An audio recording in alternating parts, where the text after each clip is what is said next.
काव्या एक बहुत ही अमीर व्यक्ति की बेटी थी। वह बहुत ही घमंडी थी। अपनी सहेलियों के बीच पैसों का घमंड दिखा दिखा कर हमेशा बात किया करती थी। अध्यापकों से भी ये अपेक्षा करती थी कि वो उसका खास ख्याल रखें। उन्हें अपनी ओर आकर्षित करने के लिए अपने पिता के अमीर होने की डींगे मारकर कहती थी, मेरे पिता बहुत अमीर हैं और उनका नाम संतोष है। आप लोगों ने उनका नाम तो सुना ही होगा। काव्या को जवाब देते हुए अध्यापिका ने भी साधारण ढंग से कहा, ठीक है। ये सुनकर काव्या से रहा न गया और अपनी सहेलियों के पास जाकर गुस्से से कहती है कि मेरे पिता का नाम संतोष है और वो बहुत ही अमीर हैं। ये जानकर भी अध्यापिका ने मुझे साधारण ढंग से जवाब दिया। ये मैं कैसे सहन कर सकती हूँ। अध्यापिका सभी छात्राओं को एक समान देखती है और सभी से सख्ती से पेश आती है। वह घर जाकर अपने पिता से कहती है, पापा, वह अध्यापिका मेरी ओर ध्यान ही नहीं देती। कुछ ऐसा कीजिए कि वह मुझसे इज्जत से पेश आए।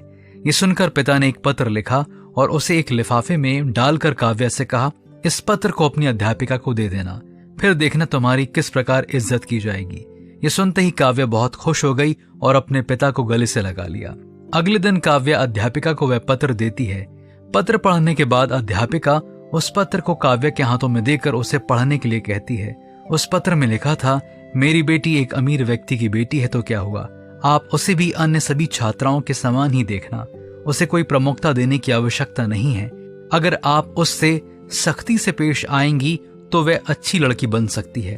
पत्र पढ़कर काव्या हैरान रह गई, मगर धीरे धीरे सुधरने भी लगी।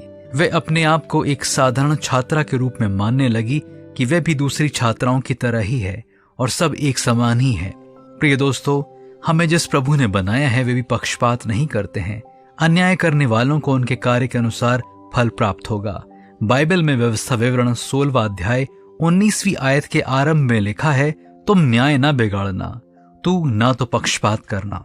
इसलिए आइए हम भी प्रभु के भय में होकर न्याय करते हुए, किसी के साथ भी पक्षपात ना करते हुए उसके पुत्र और पुत्री बनकर जिएं।